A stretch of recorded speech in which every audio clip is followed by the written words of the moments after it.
Last week, our topic was spiritual healing.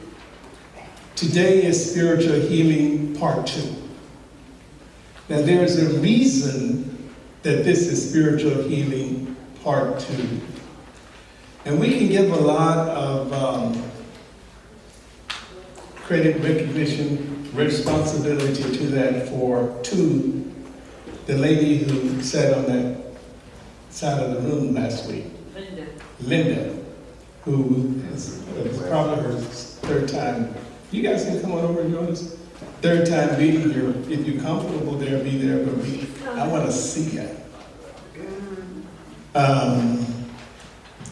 What I need to do is recognize you for something, and that is to let people be comfortable in asking questions and let people be comfortable in sharing and let them be comfortable in knowing that you're not going to be correcting them when they talk. You don't see me doing it. We don't need you to do it. And being patient with people when they're asking questions and they seem not to get it. That's for a reason. I recognize it. So it is because of what she brought forward and one or two other people, is that I felt there was a need to do part 2 of this. Now what I want to do is ask you a question. And I'd like you to think about it. Everybody does not need to, I'm going to come out there and bring the mic. Everybody does not need to feel obligated to answer. I only want 1 or 2. I'd like for you, and if you're unable to do it, fine, because that's what I feel. I really believe that no more than 2 people can answer this question in this group. If 2. Probably none. And that question is that in thinking back on what our talk was last week, what was the essence of it? What was the real core of it? What was the main idea of it? What was it that I was trying to get you to see? And to see it differently, perhaps in any other way that you've seen it before, or you knew it and recognized it before, and you were seeing what I was seeing and hearing what I was hearing, and you already understood and grasped it. The main point and the main idea of the lesson. Who wants to step forward? I'll come to you. And then,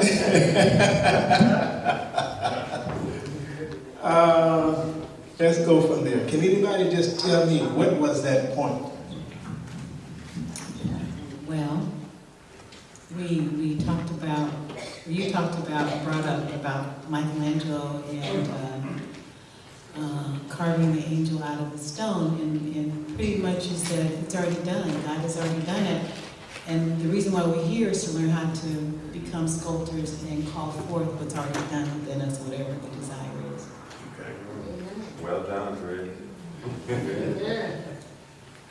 I think part of it also was his ability to be still and to allow it to speak to him, to allow him to tell him how to carve and find the angel. So he was spiritually connected with the process. It wasn't just chiseling, it was the Spirit moving through him, telling him how to chisel, and that's what the angel forth. That leads to that there's a spiritual idea at the root of everything. Wait. I don't know if I got that, so I'll come back. What I got for me is that I get in the way of God doing what God is supposed to do, what God is always doing. And what I got for me is that I need to get out of the way and just allow myself to be in that divine flow and allow myself to be used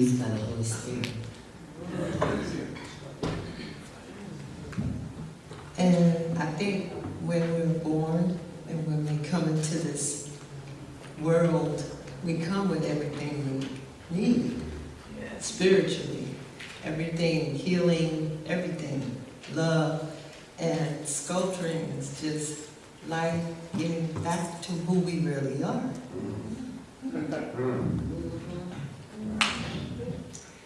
What we see is not what it is. We have to look within to find out the real reason for the illness, the action. It's not that you're doing, it's what is inside of you that is causing you to do this or causing the illness. It could be the resentment, the anger, the withholding of negative thoughts can bring about an illness. So it's not the illness that you have to heal. You have to heal all of that within yourself to heal the illness.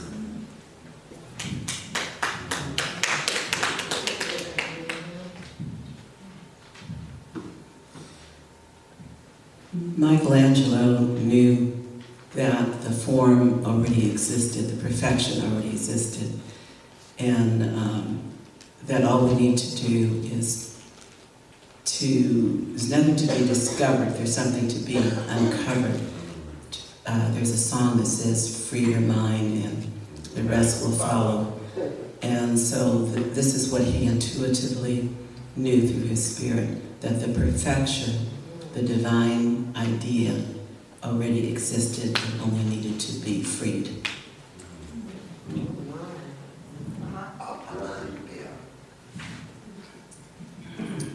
Because of last week's class, I'm saying because of this past week, I got to watch an example of what it was you were saying. We have a deadline to have the house straight, the owners coming in to check everything out, and we've been straightening up everything. And some of it, like the garage, was a mess.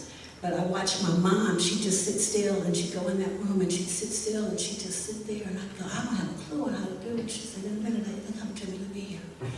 And I watched her, and she would jump, and she'd say, okay, let's go. I know what to do now.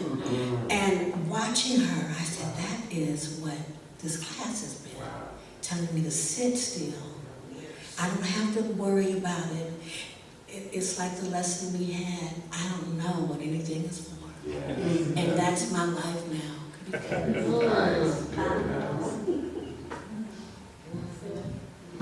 I was going to say the practice of spiritual prayer helps us to realize and recognize that it's already done.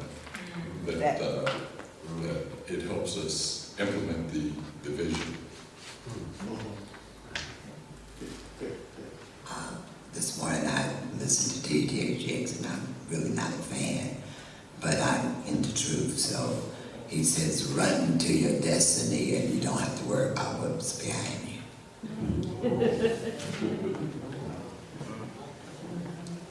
Now, what was my question that we started with?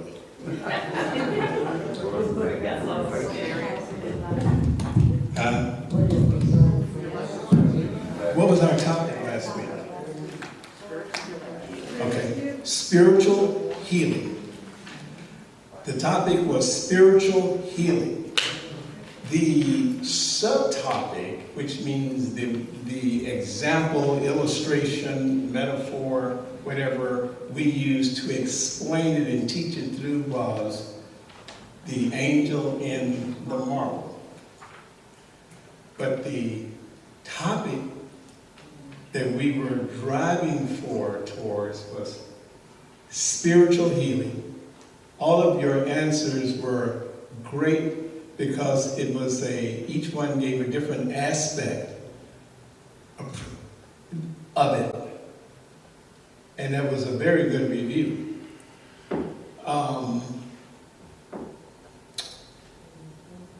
Let me come back to you and elaborate on what you were saying. I said I'd come back to you. Remember? Okay. What did I say? That's right. Get it while it's hot.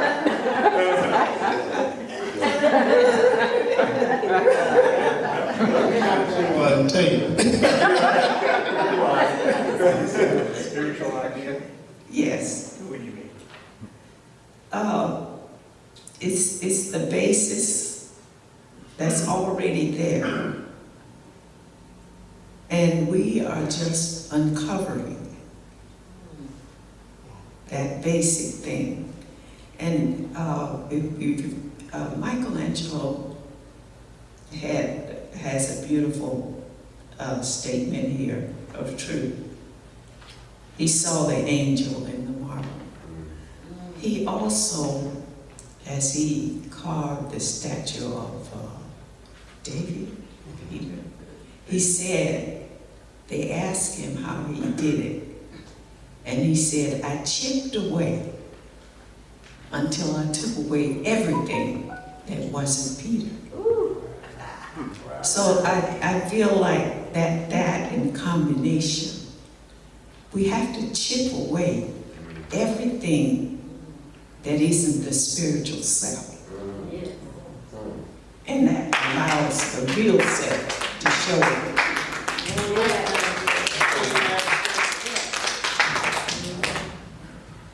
Now, so be careful today and make sure you get it clearer.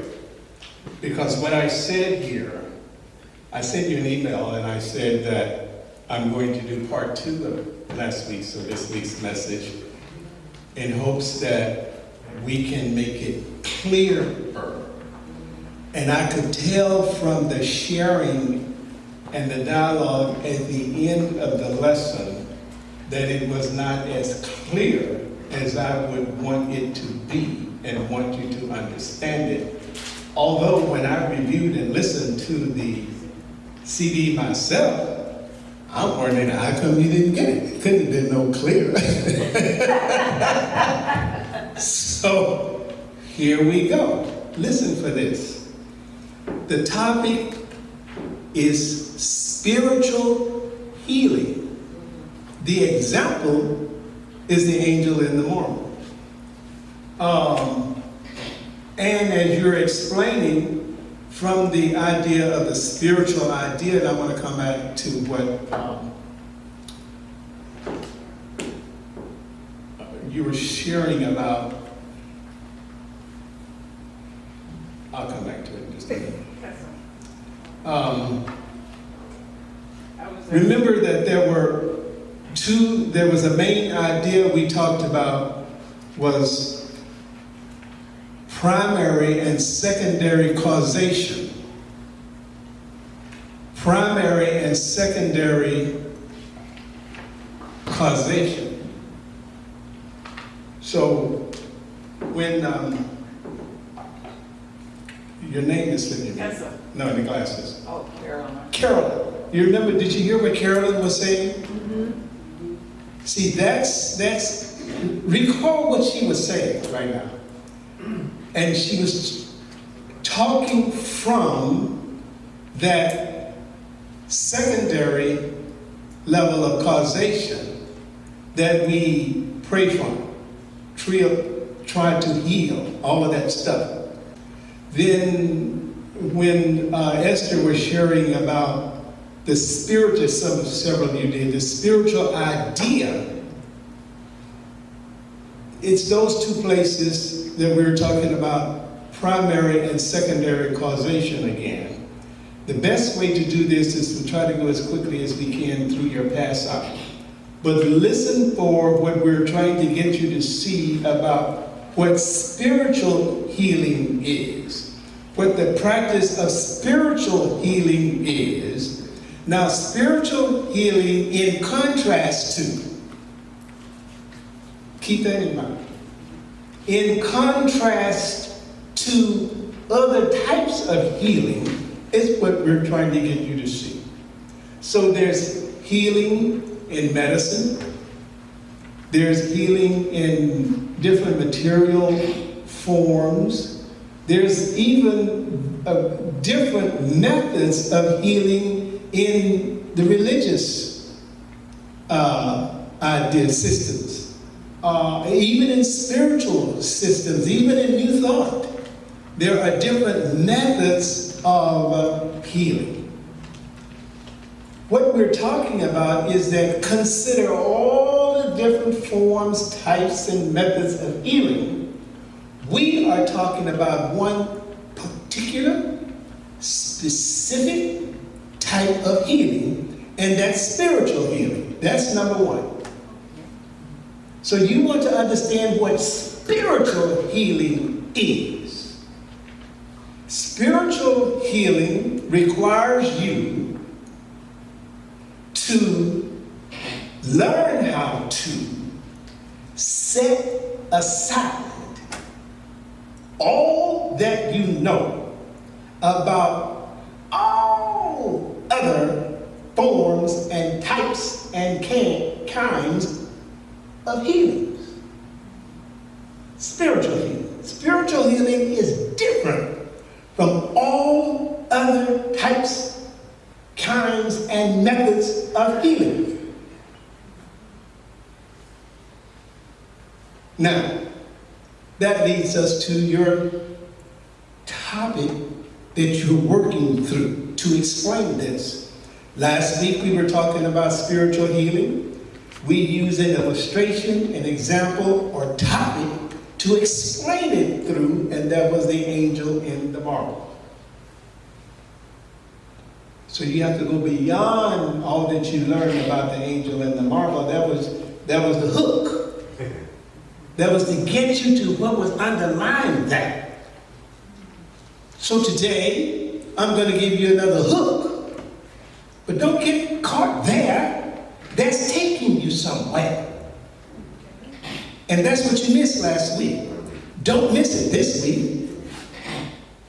So don't get caught up in the wine skins and all of this. I'm going to tell you. I'm using that like Jesus did. It's a parable. You're hearing a parable in real time. I'm creating a parable, two stories told side by side, and that induces the spiritual impact of that, a higher meaning, and the real teaching comes out of the story. Don't just give me everything you learned about the story. Tell me what you got from where the story took you to. So, that story. And this one about new wine into new skins takes you somewhere. That's what you want to catch. What you might be confused and not knowing is that you're still bringing your old wine into new skins. What I said is that you have to be willing to set aside everything that you already know. You can't bring that into this. So when the questions were asked last week, it was the mixture of the old wine, trying to bring that into the new skins.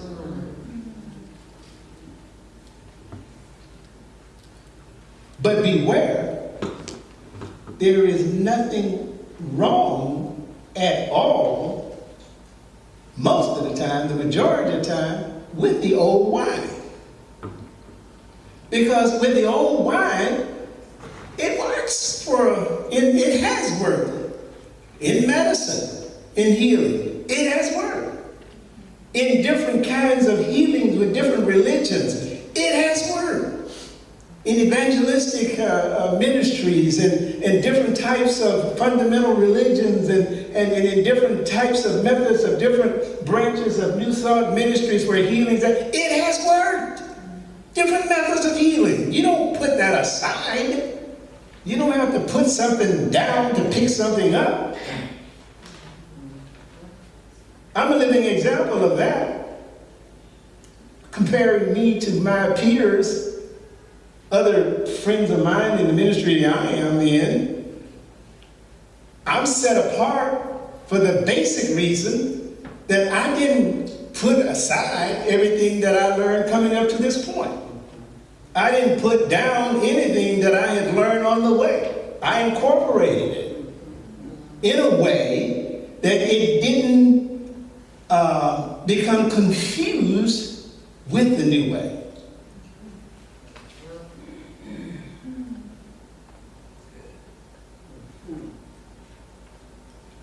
new wine into new skins.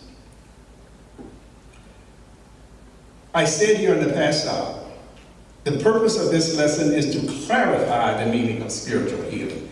Normally, or in most instances, a person only turns to spiritual healing when all other methods have failed.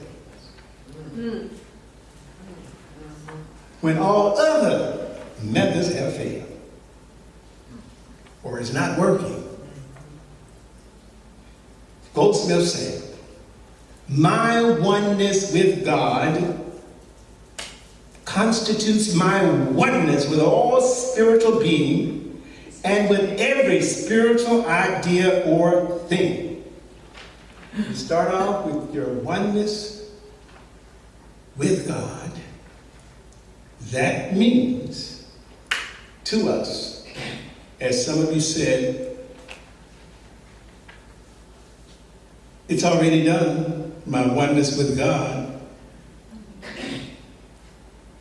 Perfect God, perfect man, perfect being, my oneness with God.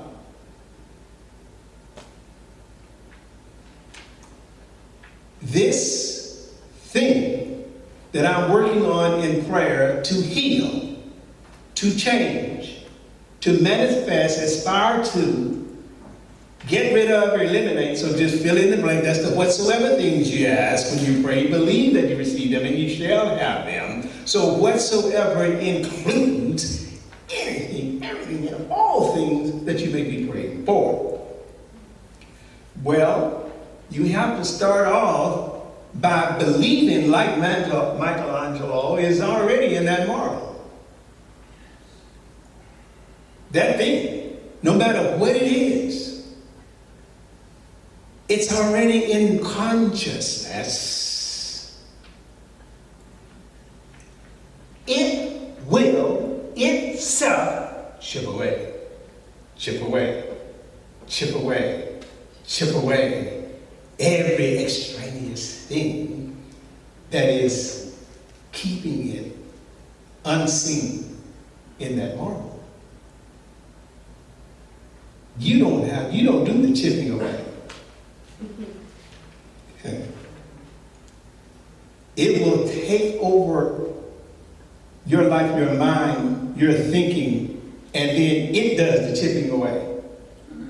You're not chipping away.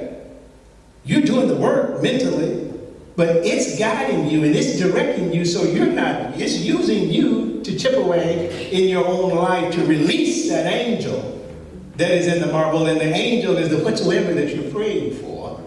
So that says to us, spiritual healing, you got to start off right to end up right, is that you have to be willing to release secondary causation and start off with primary causation.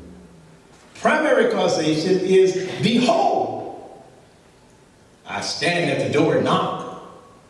If any man opens that door, I will come in and sup with him. What is the I? In the I stand at the door and knock. It is the desire itself. It is the divine, the angel in the marble, coming to knock at the door. I want to get physical in your life. I want to become this thing in your life. You want to become what? I want to become the healing of the disease. I want to become the healing itself and manifest as the health and the opposite of that virus. I want to become the healing of balanced and regulated blood, so there won't be any blood pressure problems. I want to become that $50,000 that you need. I want to become that home that is trying to make. I want to become that new form of transportation. I want to become that healing and that impasse in a relationship. Whatsoever is the angel that's in the marble that wants to be released. But if you start off praying the way prayer is done through most all of mental healing methods, religion and their religious practices methods, medicine and their methods where there has been great successes, you start off from secondary causation. That's not spiritual healing. And so your language is the language of secondary causation. There's nothing negative about that. That's normal. But if you are no longer normal, that means you be peculiar. Now, I could say you are peculiar, but I want you to get it. And peculiar people speak a peculiar language. Jesus spoke a peculiar language that got him killed.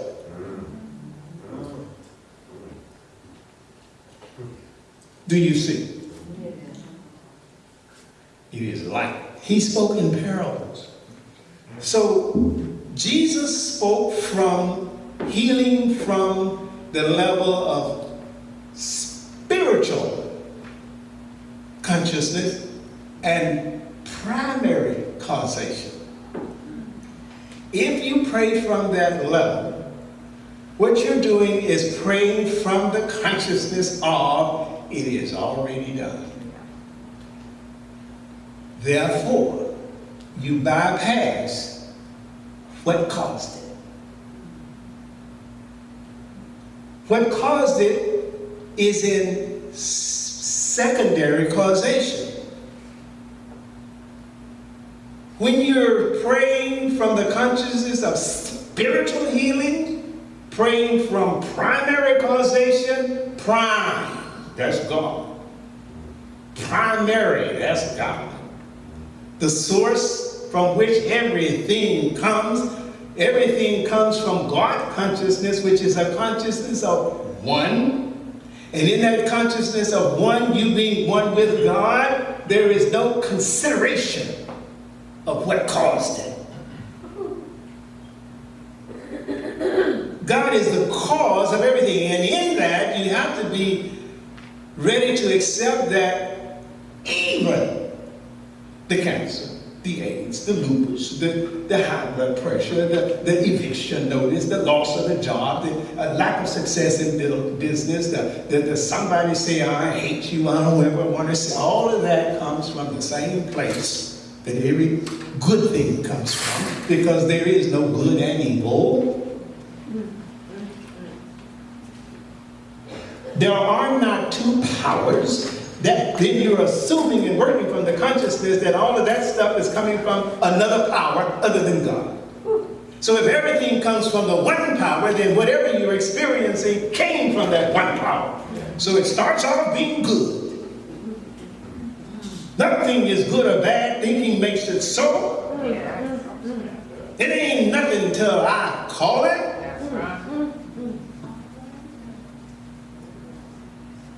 So you start off fearless and in fearlessness. Then you first get the news, you chill. Can you say thank you? Can you say thank you for everything? Yeah, you give thanks for everything. And you just praise the hell out of it before it starts messing with you. And it came to pass. It didn't come to stay. I will wrestle with you until you give me my blessing. What the hell did you come from? I'm not letting you came to get me. You picked on the wrong one. I'm not letting you go. I didn't tell you to come here. You're in trouble now. That's what you say to the disease.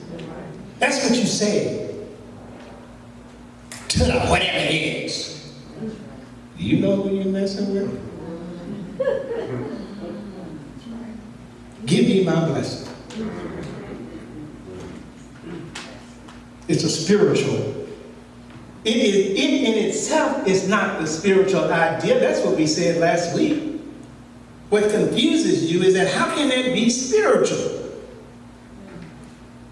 I didn't say that was spiritual. I said healing. I said here spiritual healing is.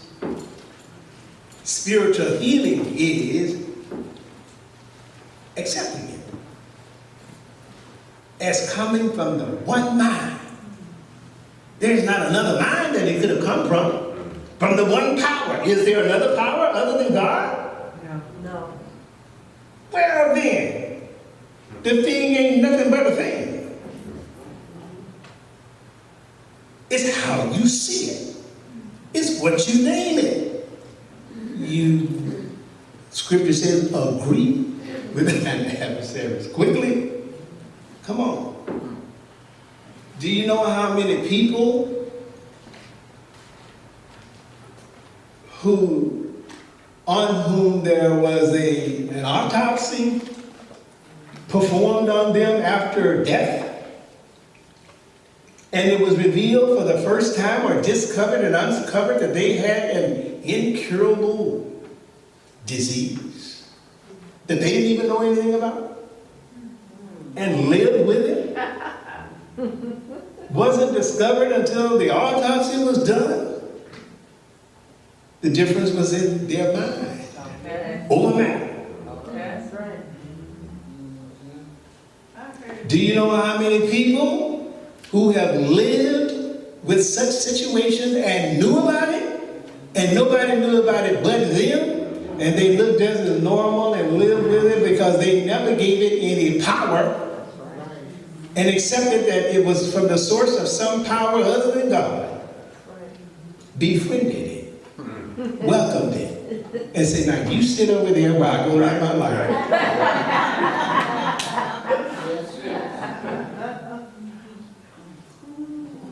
You look at that one. Problems come to me, I give them a seat. Now you sit there, I got to go teach the people how to heal.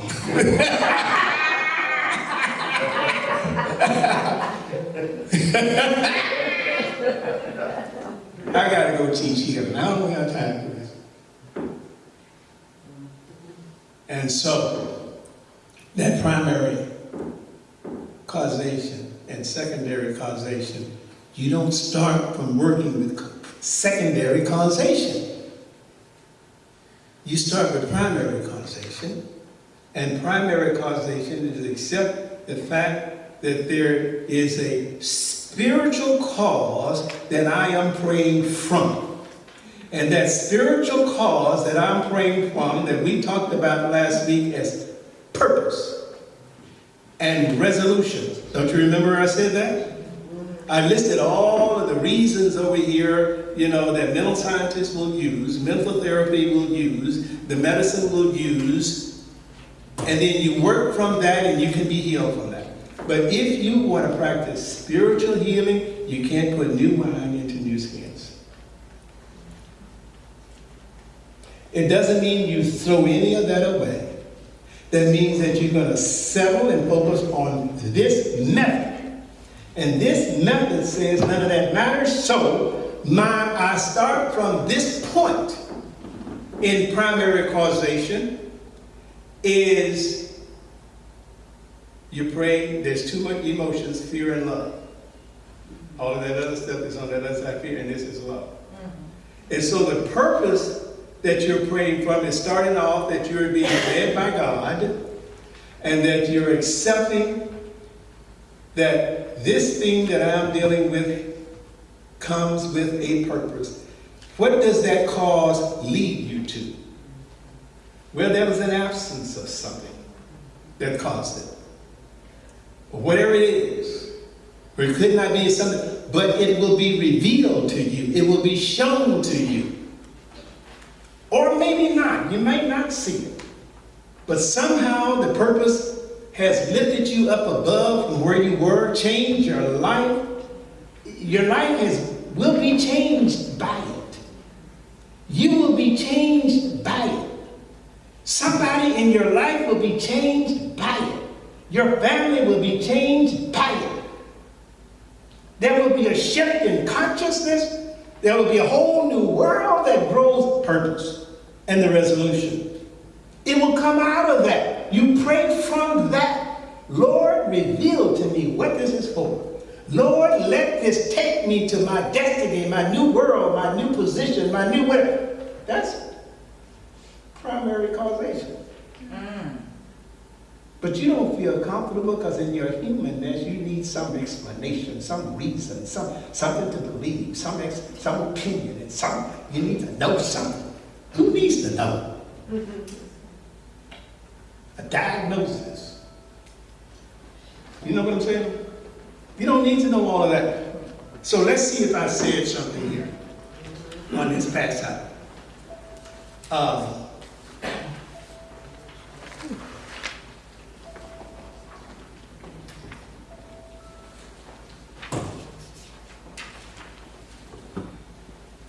On the last page, I say you must understand the principles and dynamics of primary causation and secondary causation.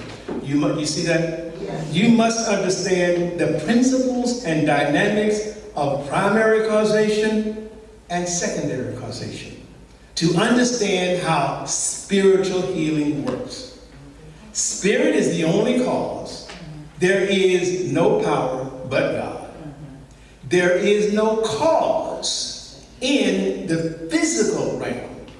There is no cause in nature. There is no cause in the material world or even in the mental. In other words, sin, germs, virus, disease, weather, emotions, or anything else in the universe cannot cause anything in your life. Only God can cause, because only God is the cause, and only God is the power to create anything. So everything comes from God. So you start off, you have to heal the consciousness of duality. Yes. So what you're doing now is praying from a consciousness of duality. All the above that I just mentioned are effects or symptoms of what you were saying so clearly, Esther and a couple of others, of an inner or spiritual cause. All of that stuff is the effects or symptoms of an inner or spiritual cause. But when you start looking for this inner or spiritual cause, you're looking at it from old wine consciousness.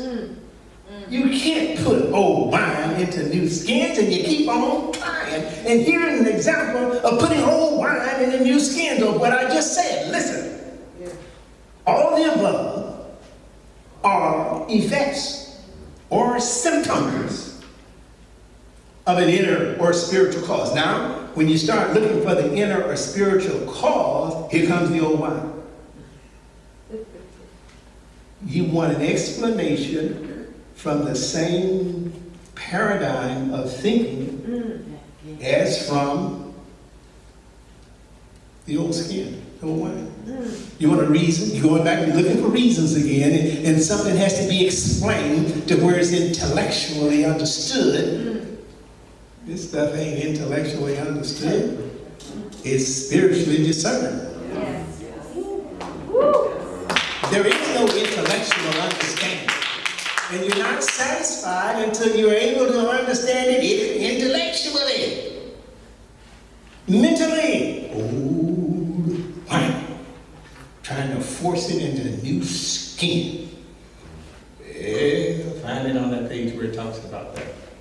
New skin and old wine. What page is it on? On the back. On that. It's on the back.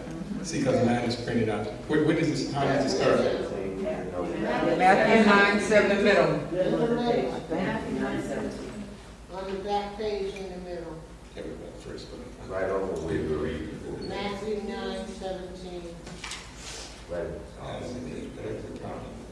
This is the instruction.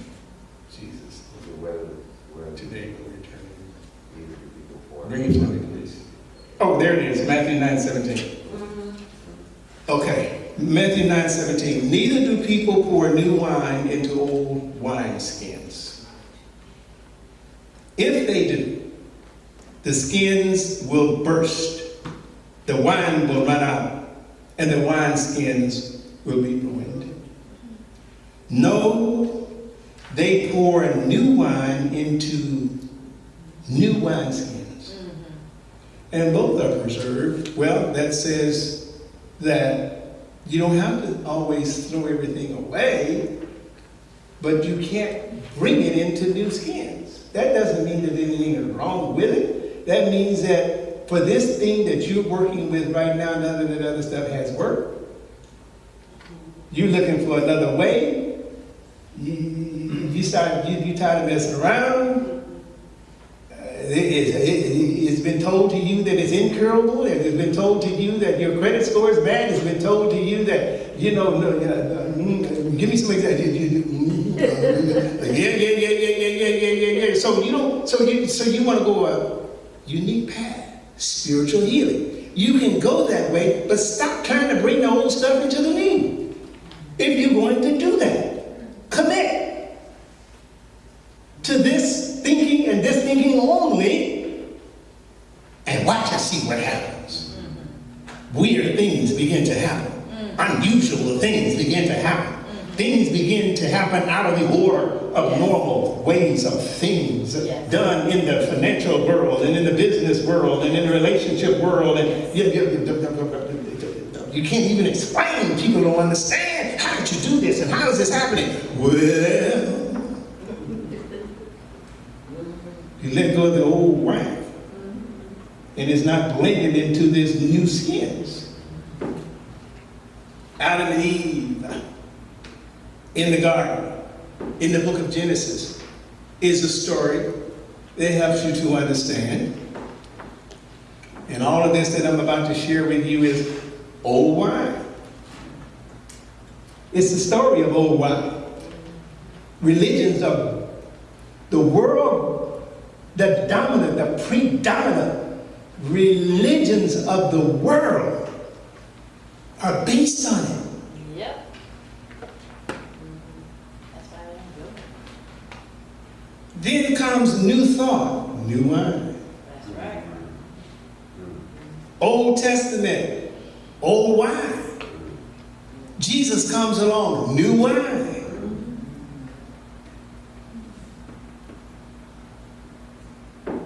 Old Testament, if you keep the 10 Commandments, then you're all right.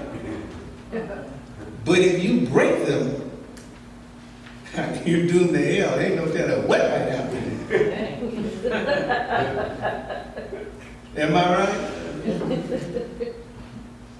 And Jesus comes along and say, there's nothing wrong with that, but be nice.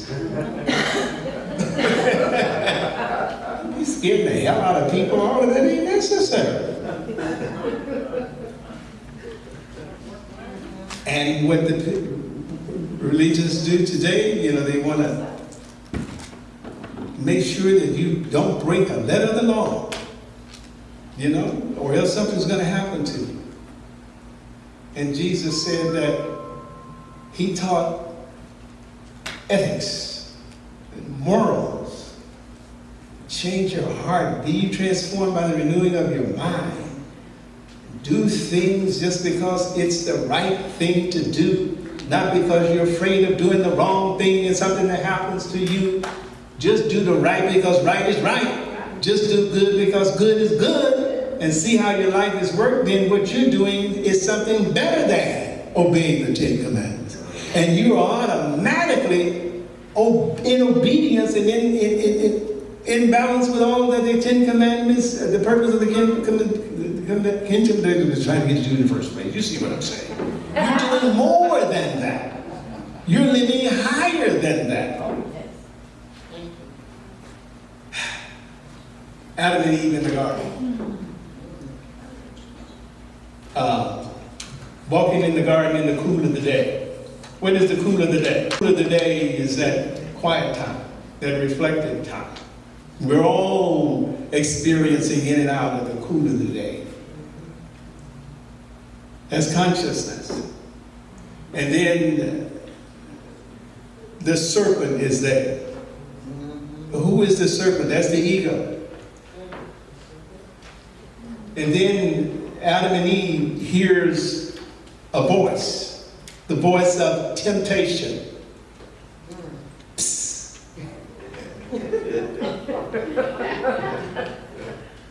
Now there is only one voice, but they are perceiving, perception, the beginning of perception, all right? That they're hearing another voice. Old consciousness, old wine. Jesus comes along bringing new wine, saying there's only one voice. And that voice is God, and I hear that voice, and I follow that voice. And he is the manifestation of that voice in the world and in your mind today. There's only one voice. That voice is in your mind today. But there's also the other voice, the serpent. It's a part of the human experience. You can't get rid of it. And this is telling you that there are two voices in your mind, but you can learn how to hear only the one voice. And follow the one voice. You got to go to the doctor. Check on this. You got, that's the one voice. And they listen to the voice.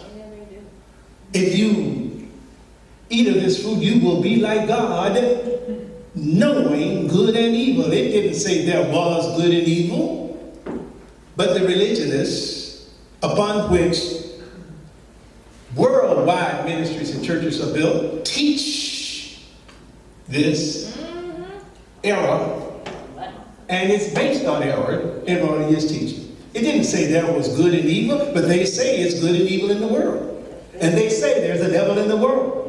But this was an allegory, not an actual, literal happening. It's a story that tells you how the mind works. It's given to you so that you could have a psychological understanding of how the mind works, how the dynamics of the mind works, and then you can work it. You will know doesn't mean there is. So you fall into the deception and the misunderstanding that there is good and evil, and we live our lives from that. And A Course in Miracles helps you to understand this allegory, to explain away the traditional and fundamental meaning of sin. Sin, it says, means separation. They fell into the consciousness of separation. At one time, they were at one with God and knew only God, and now they know separation. What's the evidence of it? They heard a voice outside of themselves, speaking to them. That's separation. And that is the only meaning of sin. Sin means separation. And in a consciousness of separation, you are always in a problem state of mind. And then the questioner that is in your mind is the ego. And so here's a dialogue that is going on in your mind. It is a story of a psychological drama of your mind. And what was the question of the questioner? Adam, where art thou? Planting in the mind of man that he is be separated from God. And Adam bought into it. Where art thou? I hide behind these trees. I heard your voice and I hid myself because I was naked. Before then, he did not know naked. He was just walking around with a slang and day. No shame. You know, he just walked around and didn't see nothing. You know, it is what it is. Everything has a purpose.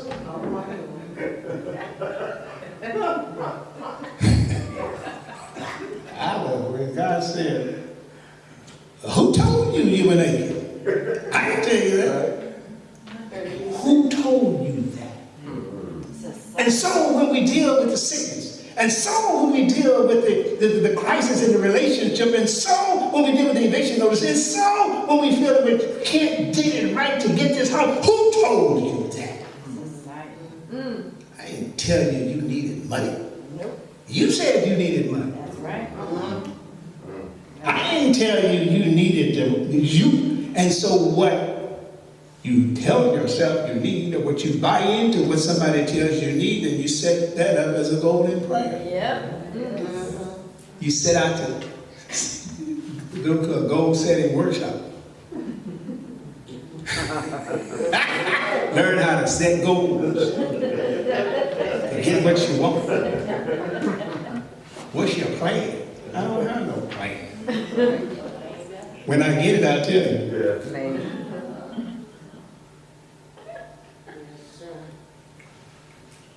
Who told you that? Who told you that it's incurable? Who told you that you need it? Who told you that?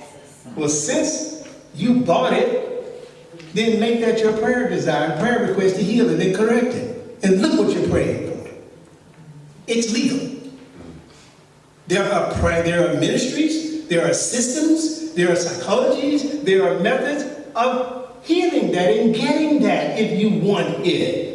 There's nothing, it's worked for me many times. I've used those methods and have gotten great success and still do use some of those methods for certain things. But if I'm at an impasse, if somebody comes to me with some scary stuff, I'm relying on spiritual healing. I'm going to primary causation, leaving all that secondary alone. I'll come back to y'all stuff later. That's true. Yes. Adam, where out there, I was afraid and I was naked and I hid myself. Who told you that? The woman. Which made women. Okay, so here comes the idea and practice of projection. See, this is the psychological drama. So what happens is that we project our issues and where he's as blame. You know, and so what we're looking for, we start using that stuff in prayer. We don't know it. Scapegoats and projecting, and this is the genesis of most of our problems in relationships. We're walking around in blame and guilt and all of this kind of stuff, and the poor old wife and the poor old husband.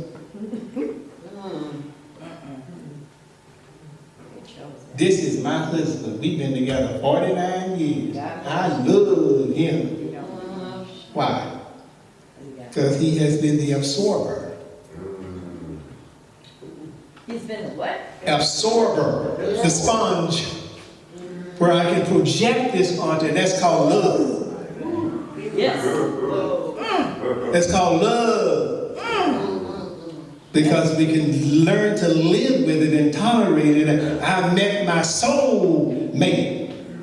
Somebody who understands me and does not try to change me. And lets me be who I am. Do you see what I'm saying? Yeah. And then the child says, not me, I'm out of here. You can't do that to me. I don't have to stay. She got to stay. Do you see? And then some people carry this same mess into the work environment and become a supervisor that everybody hates. Do you see what I'm saying? Because they never healed of blame and guilt and all that stuff, and they don't realize they're projecting that in employee relationships. I had a wonderful time being a manager of a department because I was a healed person. I didn't have all that in me. So I had a loving staff and fun and enjoying my job and working with people. And that's what you see in me working with you. You can't complain about me in no area. There's nothing that you don't like about me and the things that I work with people. I'm a people person because I don't have stuff to project onto you. The woman you gave to be with me, you bring yourself to this God. We didn't have no problem till you gave her to be with me.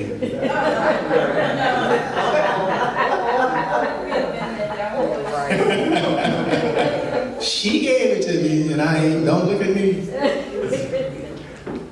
And it says that Adam slept, which means that that's the consciousness of man. We're in a dream.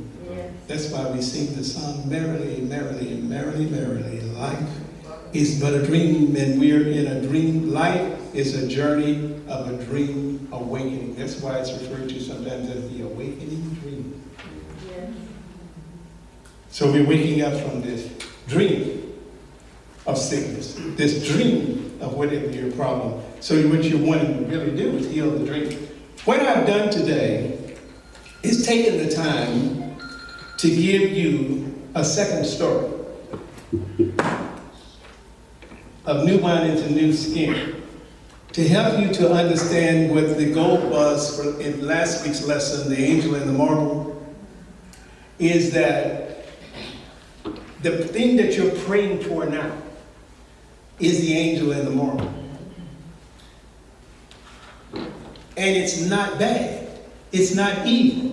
If it's sickness, it's still not bad. It's not, where is it coming from? If it's an urgency in finances, if it's a whatever, it doesn't matter what it is, it came from God. There's only one power, one God, one mind, one life, perfect God, perfect man, perfect being, and nothing can change that just because you heard it. That's in your feelings and in your emotions. How did you get this better than you did last week? How did it clear up? You don't need to know how, just did it. Yeah, right. Can you give us an example of praying from first class?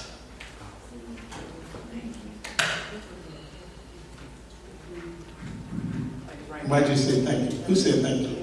Why'd you say thank you? I said thank you because that's coming from first class. Whatever's happening Oh, is happening for me. oh, that was Therefore, I say thank you to it because he's going to show me his miraculous orchestration, and I get to witness again how he comes and works just for me. And all I have to say in the urgency of that moment is thank you for this, regardless of what it is. I don't even let my mind say it's bad, it just is. And I say thank you because again, he's showing me, he's giving me an opportunity, a testimony to go out, because I have a problem like everybody else, but it doesn't affect me like it does everybody else, because when it comes, I give it back to the source. Yes. There's no old wine in that. Yeah. This is all new wine. To look for something else is pulling on that old wine again. You got your booze bottle. But this is about the best and most and the simplest example of it that you can